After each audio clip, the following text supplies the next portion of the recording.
My name is Ava Whitmore, and the day my stepmother told me she'd sold my house to teach me respect, I calmly thanked her. Because weeks later, in probate court, I would press play on a flash drive labeled G.W. Do not trust and watch her face drain of color as the judge voided her fraudulent sale in front of a packed courtroom. Before I take you back to how this war began, tell me where you're watching from in the comments. What city, what state? Because trust me, this one started in Chicago and nearly burned down everything my father built. It began on a gray Tuesday morning in my corner office overlooking the Chicago River, where the skyline usually makes me feel invincible. Instead, I was gripping my phone so tightly my knuckles blanched. "I sold your house," Jerry said, her voice smooth as lacquer. "Consider it a lesson about respect, Ava." For context, Jerry Lawson Whitmore, my stepmother of 6 years, former interior decorator turned self-appointed guardian of my father's legacy, she had perfected the art of sounding reasonable while lighting matches. "I'm sorry," I said evenly, swiveling my chair away from the glass wall so my reflection wouldn't betray me. "You sold which house?" "Oh, don't play games. The Lake Forest property. It's time you stopped clinging to childish sentiment. Your father would have wanted it put to good use." My father's house. The one he'd bought when I was 10. The one with the crooked oak in the backyard and the baby grand piano in the living room. The one he left to me. "You didn't have authority to sell it," I replied, a soft chuckle. "Sweetheart, I was his wife. I handled everything at the end. Paperwork, signatures, decisions. You were so busy being a corporate powerhouse downtown." There it was, the dig wrapped in flattery.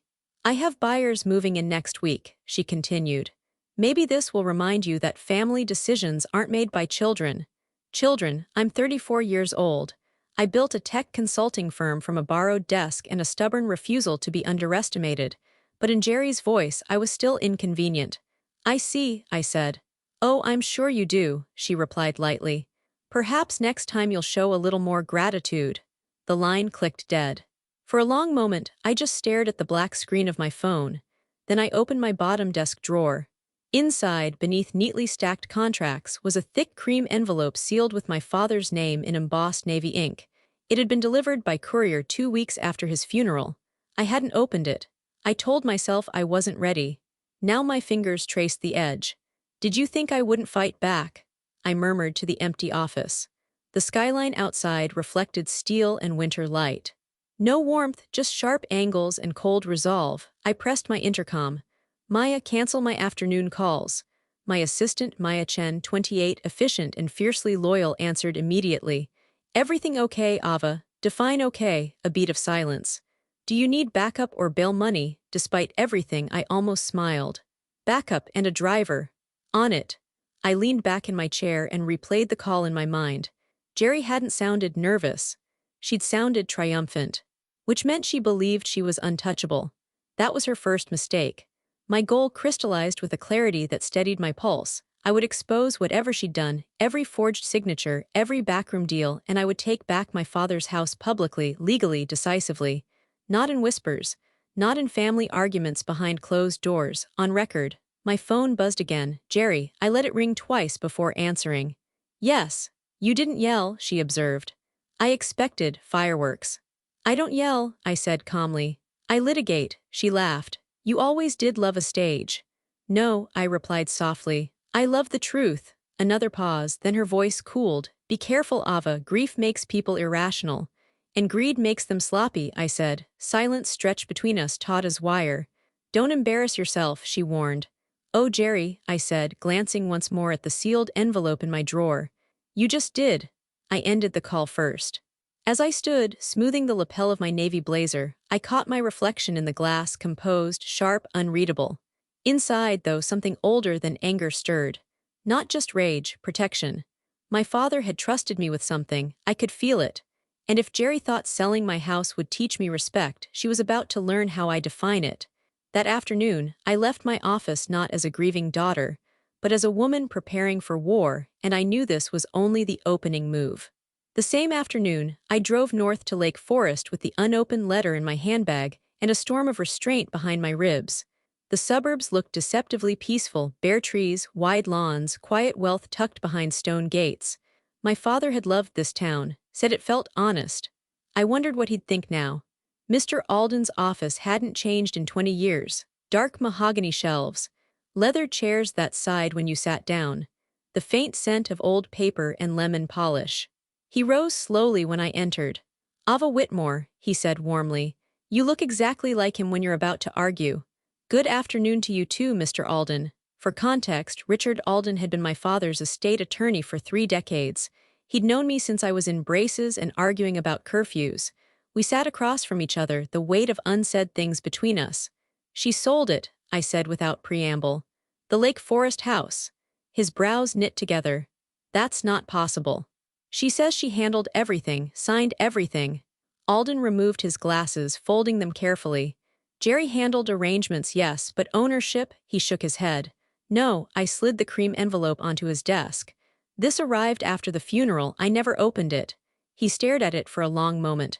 "Your father insisted that be delivered only to you." "Then I suppose it's time." My fingers broke the seal. The paper inside was thick, official. A letter from Alden's firm attached to trust documents. I scanned the first paragraph. Irrevocable trust. My name, sole beneficiary. The Lake Forest property transferred into a concealed trust 1 year before my father's death. I looked up slowly. "She didn't own it." "No," Alden confirmed quietly. "She never did." He pulled a file from his cabinet, flipping it open with steady hands. "Your father anticipated complications." "From Jerry? He loved her," Alden said carefully. "But he wasn't blind." The words landed heavier than I expected. "He transferred the house into a protected trust under your name. It bypassed probate entirely. Jerry had no authority to sell." A slow breath left my lungs, the first full one in days. "So the sale is void." "Legally, yes, but if she represented herself as executor and concealed the trust," his jaw tightened, "that becomes fraud." Fraud. The word didn't scare me, it clarified things. "She told me she sold it to teach me respect," I said, almost to myself. Alden's eyes sharpened. "Then she underestimated you." A faint smile touched my lips. "Most people do." He slid the trust documents toward me. "You are the legal owner, Ava. We can file an immediate injunction to halt the transfer of possession." "How long?" "If we move quickly, 48 hours." I leaned back, absorbing the shift. The panic Jerry expected from me had transformed into strategy. "She has buyers moving in next week," I said. "Then we stop them before they unpack a single box." Silence settled between us, not tense but aligned. "He protected you the only way he could," Alden added softly. "I traced my father's signature on the trust paperwork, steady, intentional." "He always said I was the stubborn one," I murmured. "He said you were the smart one." That nearly broke me, but I refused to let grief take the wheel. "What do you need from me?" I asked. "Authorization to act immediately." And he paused, studying me. "Are you prepared for this to become public?" Jerry thrived on appearances, grieving widow, devoted wife. A legal injunction would crack that image. "Yes," I said without hesitation. "If she wants a lesson in respect, we'll teach it in court filings." Alden nodded once. "Good, I'll have Martin at the county clerk's office alert me to any transfer documents she filed." Martin. My father's old golf buddy turned senior clerk. Small world. I gathered the papers carefully, sliding them back into the envelope. As I stood, Alden added, "Ava, yes, this will escalate." I met his gaze evenly. "It already has." Outside, the late afternoon sun cut through the clouds, casting long shadows across the quiet streets of Lake Forest. For the first time since Jerry's call, I didn't feel cornered. I felt armed. Because the house wasn't just brick and wood. It was legacy. And now I had proof that my father had never intended for it to leave my hands. The next morning, I drove to Lake Forest and found strangers touring my childhood home like it was a weekend open house. The gravel crunched under my heels as I stepped out of my car. The for sale sign was gone. In its place stood a polished black placard, "Under contract, under contract." My pulse remained steady, but something colder settled in my chest. The front door was wide open. Inside, a woman in a camel coat was gesturing toward the living room. "And this space gets incredible light in the afternoon," she chirped. "Original hardwood floors." Original, as if history were a selling point, not a memory. I stepped inside quietly. The piano, my father's piano, had been shoved into the corner, half covered with a moving blanket. My childhood photos were gone from the hallway. The house felt staged, stripped. A tall man turned to me. "Can I help you?" I offered a polite smile. Oh, I'm just a cousin, in town from New York. I grew up visiting here. The lie came easily, detached, professional. The realtor approached me, hand extended. Sandra Miller, we're finalizing a sale this week. Congratulations, I said lightly, pulling out my phone as if answering a text. Instead, I snapped photos. The piano displaced. The open file folders on the kitchen island. A stack of disclosure documents with Jerry's name typed confidently under executor. Executor. Interesting choice of title. Are you related to the owner? Sandra asked, studying me more closely. I am, I replied smoothly. Remind me who signed off on the sale. Sandra hesitated just long enough.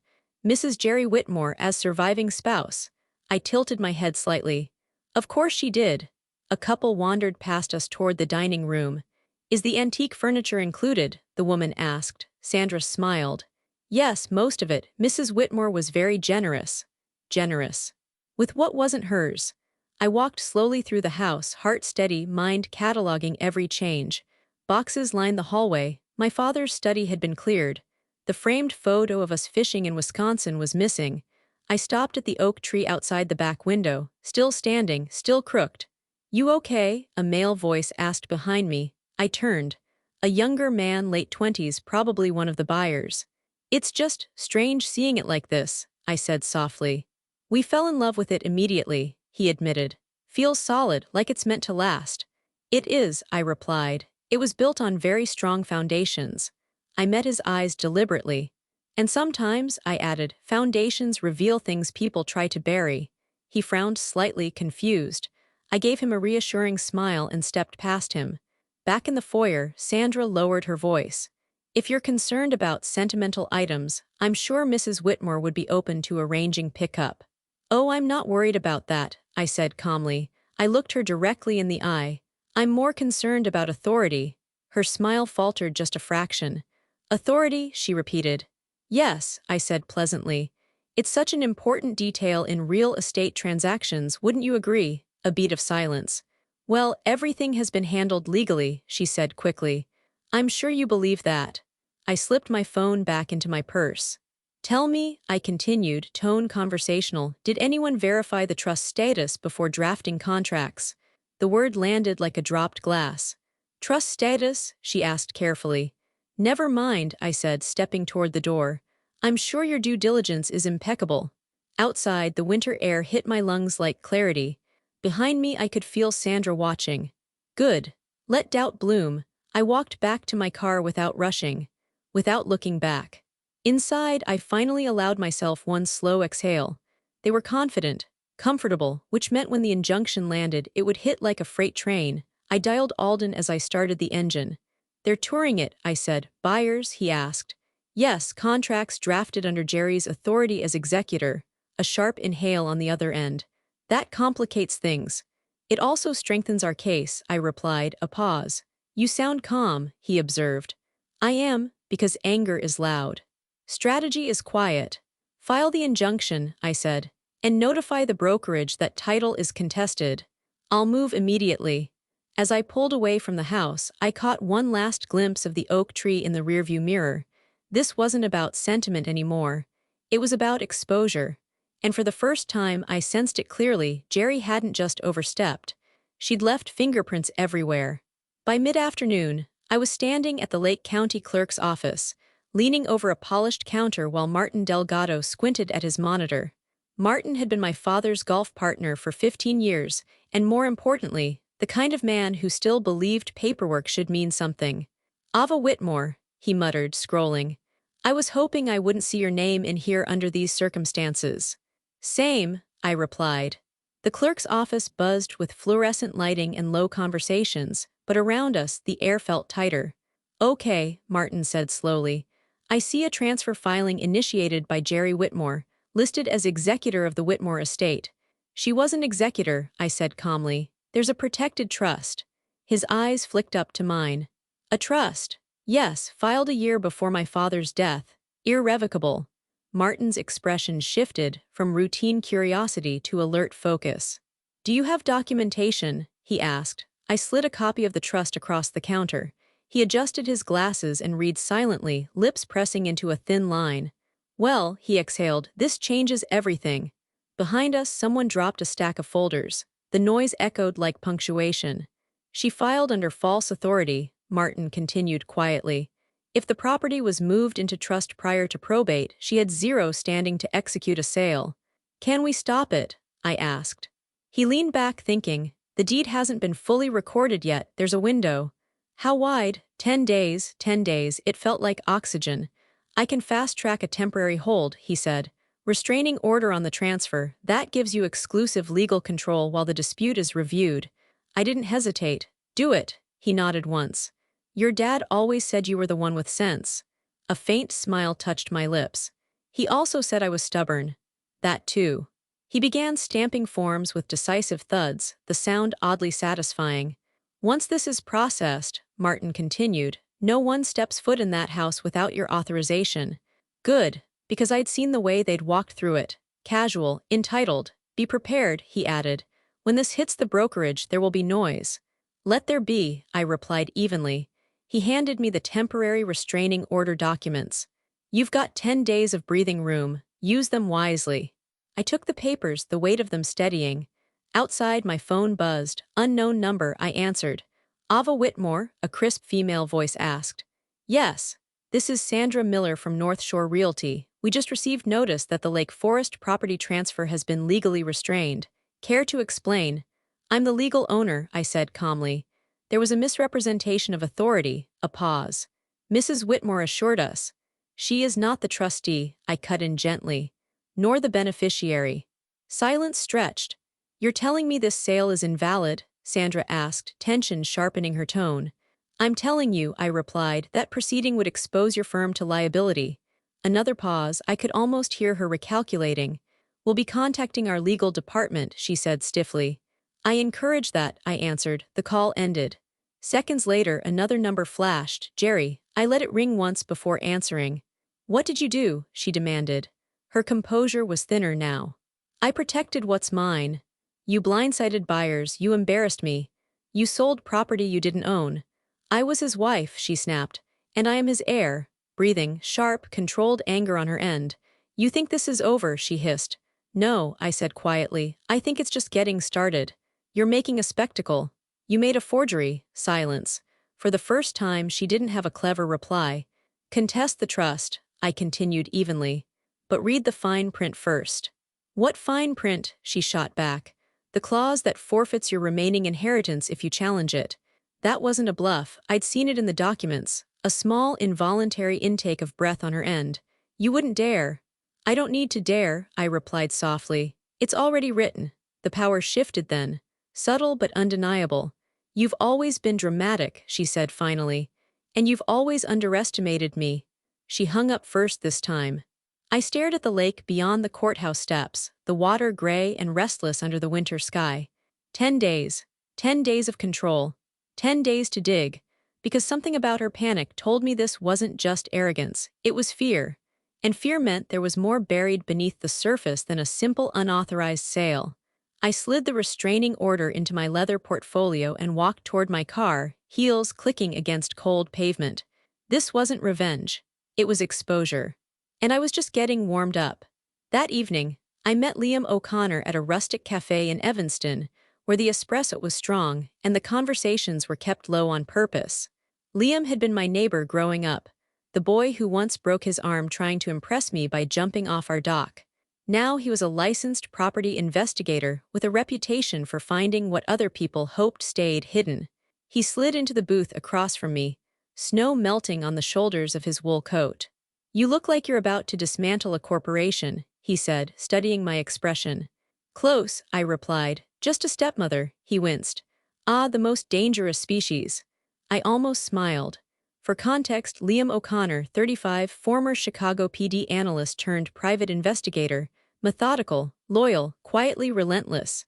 I need every transaction tied to Jerry Whitmore over the past 2 years, I said, sliding a small USB drive across the table.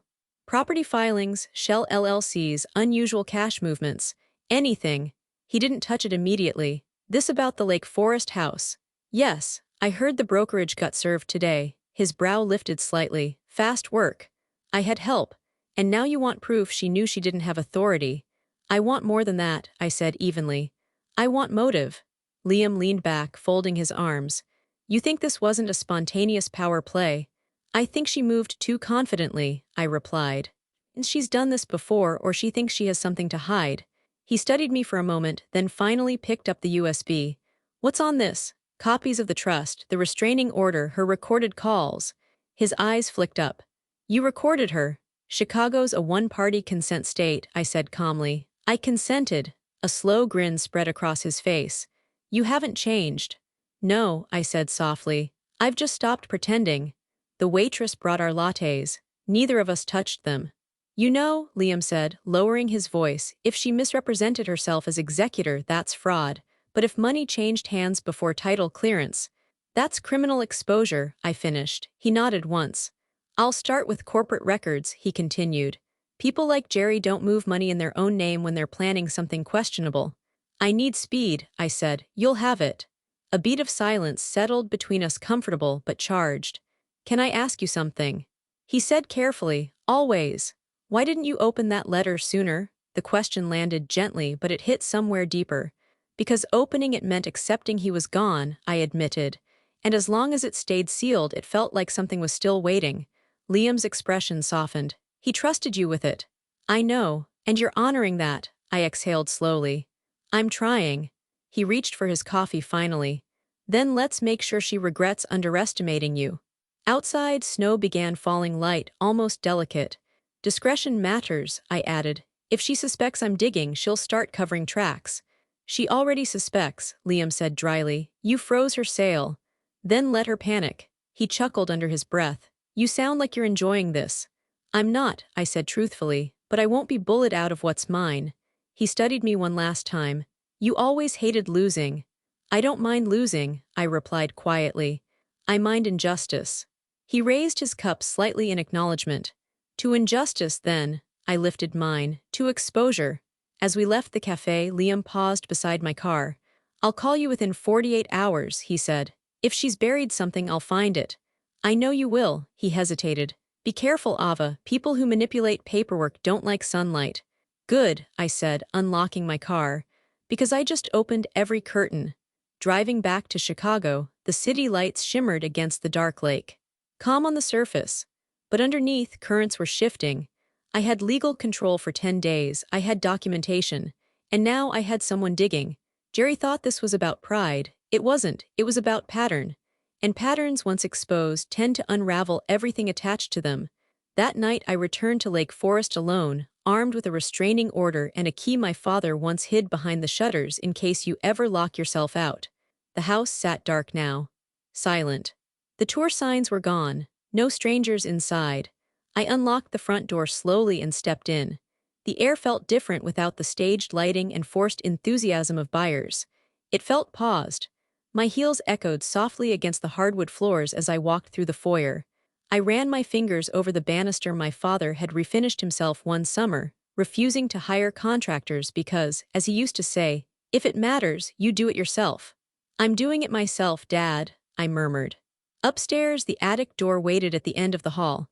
I hadn't been up there since before his illness. The pull cord felt rough against my palm as I lowered the ladder. Dust greeted me first. Then memory. The attic smelled like cedar and old winters. I climbed carefully, phone flashlight cutting through the dimness. Near the far wall, beneath a moth-eaten quilt, sat a metal trunk I hadn't seen in years. I knew it instantly. The trunk my father called insurance. I knelt in front of it and brushed off a thin layer of dust. The latch clicked open with surprising ease. Inside were folders, old contracts, handwritten letters bound with twine, and at the bottom a small black flash drive labeled in my father's precise handwriting, GW. Do not trust. My breath caught. Slowly I picked it up. You really did see it coming, I whispered. Beneath the drive were photocopies of bank transfers, property appraisals. A notarized affidavit with my father's signature dated 18 months before his death. I scanned it quickly.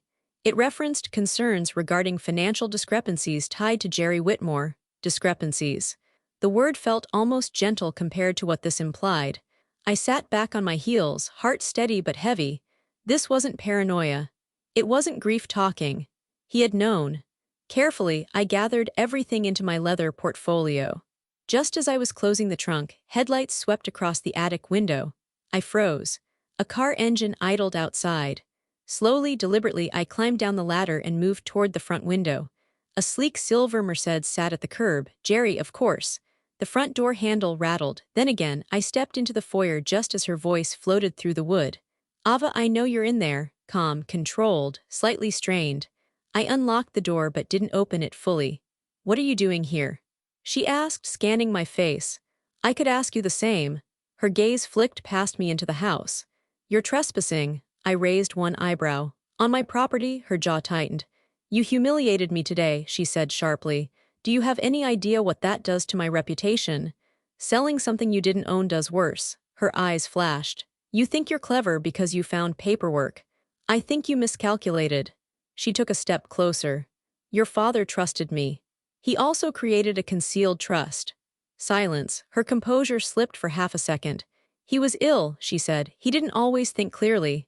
That affidavit upstairs says otherwise. The words were deliberate, a test. Her pupils tightened. What affidavit? She demanded. I smiled slightly. You tell me. For the first time since this began, I saw something raw beneath her poise. Fear.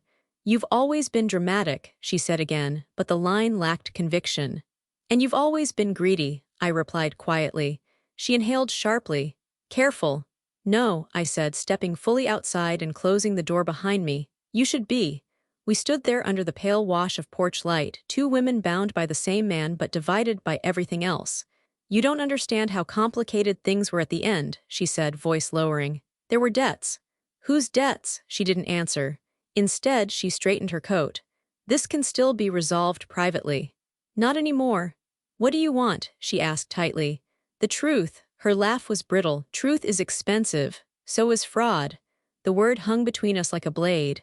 She held my gaze for several seconds, calculating, then she stepped back toward her car. You're playing a dangerous game, Ava. I learned from you. She paused at the driver's door. You think that little restraining order makes you powerful. No, I said softly.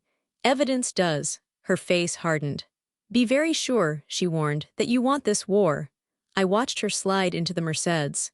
I didn't start it, I said as her engine turned over, but I will finish it. The car pulled away, taillights fading down the quiet street. I stood there for a long moment, the cold seeping through my coat, the flash drive heavy in my pocket. He had labeled it clearly. Do not trust. Tomorrow, I would see exactly why. The next morning, Jerry stormed into my downtown Chicago office dressed like a grieving widow auditioning for sympathy. It was 9:12 a.m. My glass conference room still smelled faintly of lemon polish and fresh coffee when Maya's voice came through the intercom. Your stepmother is here, she said carefully. She did not make an appointment. Of course she didn't, I replied. Send her in. For context, Jerry Whitmore, 52, immaculate posture, pearls even on weekdays, a woman who understood optics better than honesty. She entered like she owned the skyline. How dare you, she began before the door had fully closed. You froze the sale, you've humiliated me in front of buyers, brokers, and half of Lake Forest. I remained seated at the head of the table, hands folded.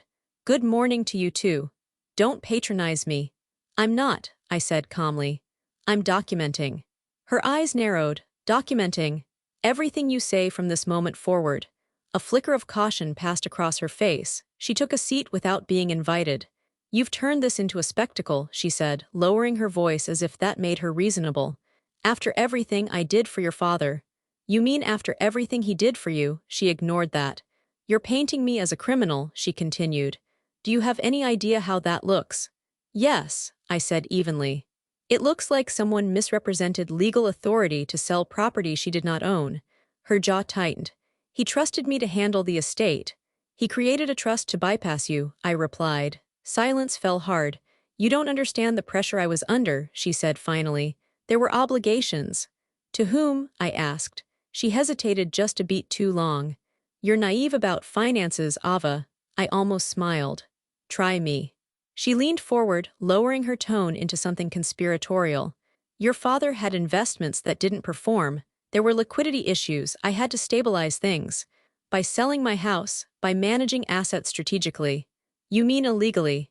Her hand struck the table lightly. Stop using that word. Then give me a better one. She stood abruptly. You think you're so clever because you found paperwork in an attic. My pulse slowed, so she knew. I didn't mention where I found anything, I said softly, her composure fractured. Well, obviously you've been digging. Yes, I replied, and I'm very thorough. She began pacing. You're making a mistake escalating this. I didn't escalate, I responded. You're jeopardizing your own inheritance if you push this into court. Actually, I said calmly, the trust clause is quite clear. Contesting it voids your remaining benefits. She stopped pacing. For the first time, she blinked. You wouldn't dare enforce that, she said, but the confidence was gone. It's ironclad. Silence. The power in the room shifted slowly, decisively. You're vindictive, she muttered. No, I said quietly, I'm precise. She studied me like she was seeing me for the first time, not as the inconvenient daughter, not as the corporate executive, but as an obstacle she hadn't planned for. You've always resented me, she tried. I never had to, I replied. You underestimated me. She exhaled sharply, gathering herself. This can still go away, she said. Withdraw the injunction, we'll restructure quietly. Meaning, you get the house, I retain certain liquid assets, we both save face. I leaned back in my chair. There it is, I said softly, her eyes flashed. There what is, negotiation. This isn't a negotiation, she snapped. It is now. The room felt smaller. You don't want the scrutiny that comes with fraud litigation, I continued evenly. Bank records. Wire transfers, affidavits, her lips thinned. You've always loved a stage, she said again, but the insult felt tired. I love accountability. She stared at me for a long moment, calculating. You think you've won something, she said finally. No, I replied, I think I've paused you. Another silence, longer this time. You have no idea what you're stepping into, she said quietly. Then enlighten me. She didn't. Instead, she walked toward the door, stopping just before opening it. This isn't over, she said without turning. I know, I replied. That's why I'm prepared. She left without another word. When the door closed, the room felt colder but clearer.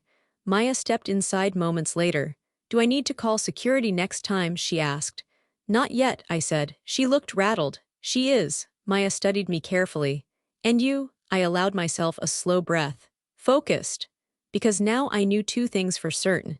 She had debts she wasn't naming. And she knew exactly what might be on that flash drive. Tonight I would find out too. And whatever was on it, it was powerful enough to make her blink. That night I sat alone in my Chicago condo, my laptop open and the flash drive labeled G.W. Do not trust resting beside it like a loaded weapon. The city outside my windows glittered, unaware that a quiet war was unfolding 12 floors above the river. I plugged the drive in. For a second, nothing happened. Then a single folder appeared on my screen. Archive, private. I clicked it open. Inside were scanned bank statements, email exports, and 3 video files. My pulse stayed steady. I opened the first document. It was a ledger painstakingly organized in my father's handwriting, tracking transfers from joint accounts into an LLC I didn't recognize, North Harbor Holdings, Inc. Each entry was annotated. Unapproved. Questionable timing. Discussed, no explanation provided. The amounts weren't small. 6 figures, repeatedly. I scrolled further. Attached emails appeared, Jerry corresponding with someone named Victor Hale. The tone wasn't affectionate, it was transactional. We'll move it before the quarter closes. He won't notice if it's classified under asset restructuring. The house may need to be liquidated sooner than expected. Liquidated. The word made my jaw tighten. My father had replied to one of the emails forwarded to himself, flagged. If anything happens to me, Ava must be protected. My throat constricted. I opened the first video file. The footage was shaky, recorded from what looked like my father's study. He sat behind his desk, thinner than I remembered but sharp-eyed. If you're watching this, he began slowly, it means I waited too long to confront something directly. I leaned closer to the screen. Jerry has been moving funds without full disclosure. I confronted her twice. Both times she dismissed it as portfolio management. He exhaled carefully. I don't believe her. The room felt smaller. I've transferred the Lake Forest property into a protected trust under your name. She does not know the full structure. My heart pounded once hard. If she attempts to sell it after I'm gone, it will confirm my concerns. I paused the video. He had known, not suspected. Known. I pressed play again. I hope I'm wrong, he said quietly. But if I'm not, you must proceed carefully. Financial entanglements may involve third parties. Third parties. Victor Hale, North Harbor Holdings. The final line of the video landed like a stone. Trust is not a feeling, Ava, it's a pattern. Watch the pattern. The screen went dark. I sat back slowly, hands resting in my lap. This wasn't just about ego or inheritance. This was misappropriation, possibly embezzlement. And she had tried to liquidate the house fast. My phone buzzed. Liam. Tell me you've got something, he said without greeting. I do, I replied. Good, because so do I. My pulse sharpened. North Harbor Holdings, he continued. Registered 18 months ago, minimal public footprint, but guess who's listed as silent partner? Victor Hale, bingo. And Jerry, not publicly, but there are indirect transfers from accounts tied to her. I closed my eyes briefly. She tried to sell the house quickly, I said. Probably to cover exposure. Or to inject liquidity into something failing, Liam added. Can you dig into Hale? Already am, former investment advisor, 2 prior civil suits settled quietly, of course. Liam, I said, voice steady, this may not just be civil. He was quiet for a second. You thinking criminal? I'm thinking motive just expanded. A pause. You're going to take this all the way, aren't you? He asked. Yes. Then you need to be prepared for retaliation. I already am, he exhaled softly. Send you everything I have by morning. Thank you. When the call ended, I turned back to the laptop. One file remained unopened. Audio 3, I clicked it. Static crackled for a moment before voices emerged. Jerry's. He's deteriorating faster than expected. A male voice, Victor, I assumed, responded. Then timing matters. Once he's gone, asset consolidation becomes easier. My blood ran cold. He's already signed more than he realizes, Jerry said quietly. Signed more than he realizes. There was a faint rustling, then Victor again. And the daughter? She's busy building her empire, Jerry replied dismissively. She won't interfere. The recording ended.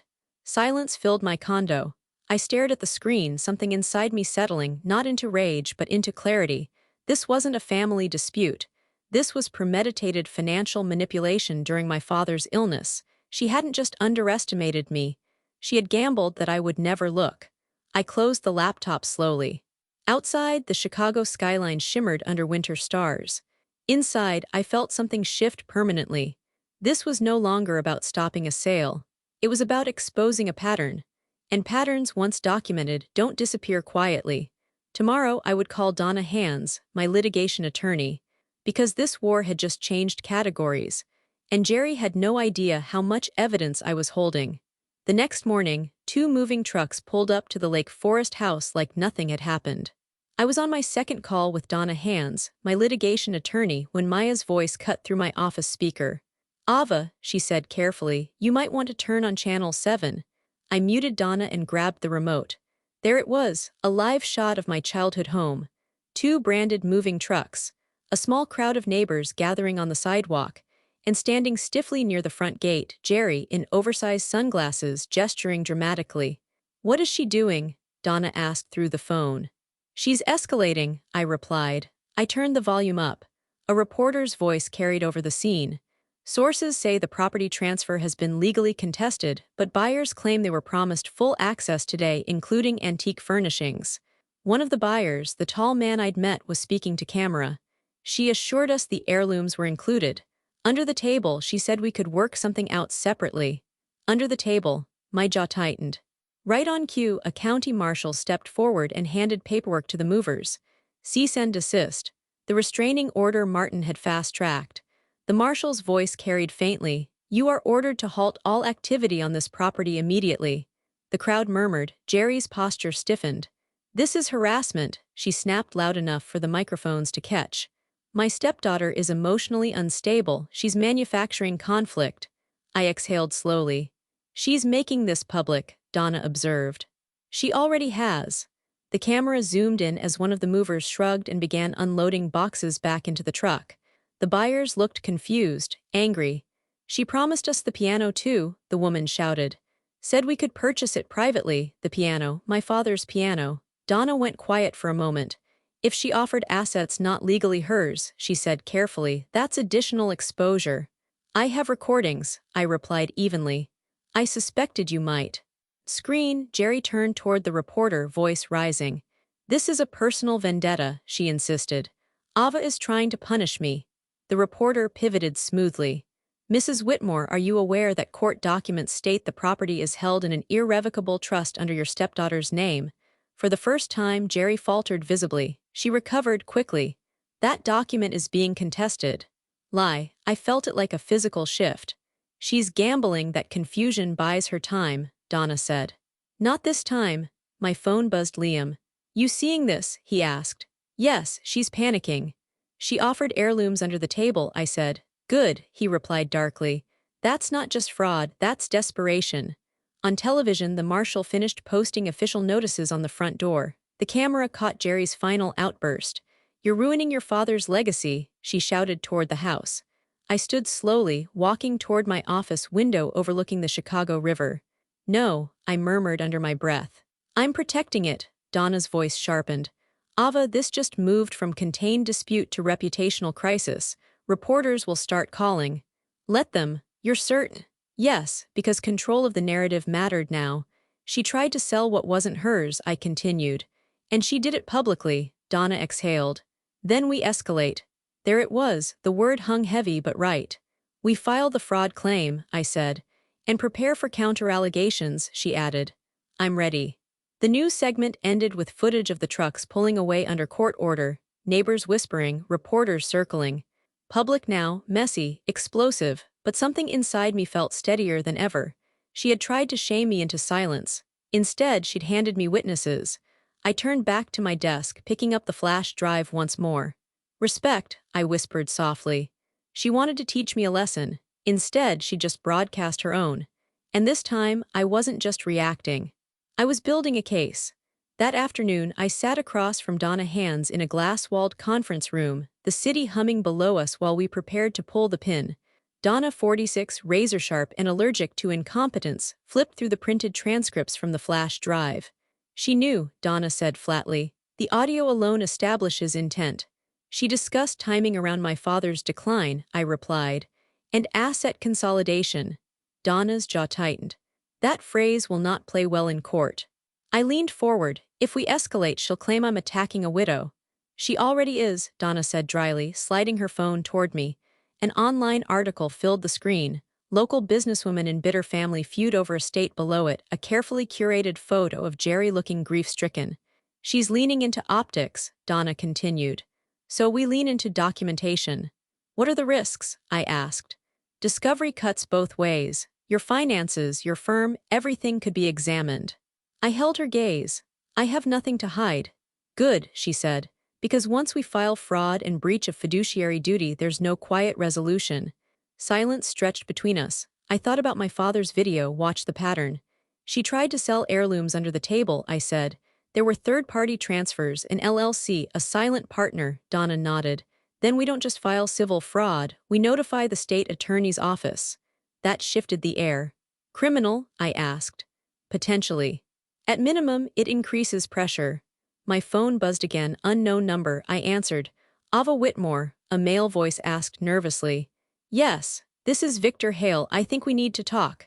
Donna's eyes sharpened instantly. I switched to speaker. I'm listening, I said calmly, a pause. I was misled, he began. Jerry represented herself as having full authority. Did she? I asked softly. She said the trust could be adjusted. Donna mouthed one word, good. I'd like to resolve this before it becomes complicated, Victor added. It already is, I replied, but I'm open to hearing what you're prepared to disclose. Silence crackled through the line. I have emails, he said finally, and transaction records.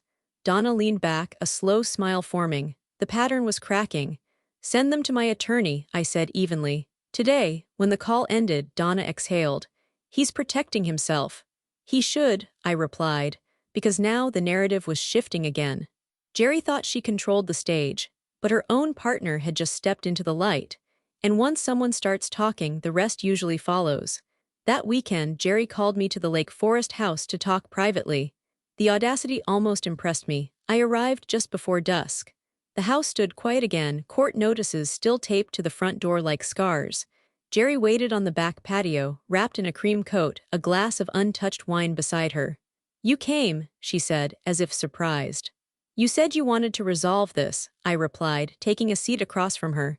Resolve it. For context, this was the estate patio where my father used to read the Sunday paper, where he taught me how to negotiate by haggling over lemonade prices when I was 12. Strategy lived here long before conflict did. Jerry folded her hands carefully. Victor spoke to you. Yes, her jaw tightened. He's protecting himself. So should you. Silence stretched between us, heavy but controlled. I'll disappear, she said finally. I'll step down from everything, no contesting the trust, no public fight. In exchange, you don't pursue criminal charges. There it was, not denial, bargaining. You moved money while he was ill, I said evenly. You tried to liquidate this house before I could verify ownership. You offered heirlooms under the table. Her voice sharpened. You don't understand the pressure I was under. Victor pushed aggressive investments. Things spiraled. And you chose concealment. She leaned forward. You think dragging this through court will honor your father? The headlines, the scandal? I held her gaze. He recorded you, her composure flickered. He knew, I continued softly. He documented everything. Her fingers tightened around the stem of her glass. What do you want? She asked again, but this time the edge was gone. Full financial disclosure, written admission of misrepresentation in the property sale, immediate resignation from any estate-related authority. And criminal? I haven't decided, I said honestly. Her eyes flashed. You destroy me. You already did that yourself. The wind moved through the oak tree behind us, its branches creaking softly. You always hated me, she muttered. No, I replied, I just never trusted you. A long silence followed. Finally she stood. If you file criminal charges, she said quietly, everything comes out. Every investment, every debt. Your father wasn't as perfect as you think. That landed, but not the way she hoped. I don't need him to be perfect, I said. I need the truth. She studied me for a long moment, searching for weakness. She didn't find it. You wanted a lesson in respect, I added calmly. Here's one. I rose to my feet. You don't get to manipulate someone's illness and call it strategy. Her lips parted, but no words followed. I walked back toward the house, leaving her standing under the fading light. The confrontation didn't explode. It simmered. Because now she knew I wouldn't trade silence for comfort. And I knew something else too. She was afraid of what full disclosure would reveal, which meant the real damage hadn't surfaced yet. And I was no longer negotiating from defense. I was choosing how far to let the truth travel. 3 days later, probate court felt less like a courtroom and more like a stage waiting for a confession. The marble floors echoed under measured footsteps. Reporters lingered near the entrance, not a swarm but enough. Enough to make this real. Donna stood beside me, calm as ever. Victor sent the full packet, she murmured. Emails, wire confirmations, draft agreements. Anything new? I asked. He was planning to move the Lake Forest sale proceeds into North Harbor within 48 hours. Liquidity, exactly as I suspected. Across the hallway, Jerry stood with her attorney, dressed in muted gray this time. No pearls, no theatrical widowhood. Just tension disguised as dignity. She met my eyes. For a brief moment, something unspoken passed between us, an acknowledgement that whatever happened today would permanently redraw the lines.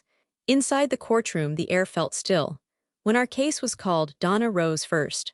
Your Honor, she began, voice steady, we are presenting evidence of misrepresentation of fiduciary authority, attempted unlawful sale of trust property, and financial diversion during the decedent's medical decline. Clear. Direct, clinical, Jerry's attorney objected predictably. Speculative and inflammatory, he argued. Donna didn't flinch. We have documentation and recorded admissions. The judge, a silver-haired woman with sharp eyes, nodded. Proceed. Donna handed over the trust documents first, then the affidavit, then copies of the North Harbor transfers. Finally, she turned to me.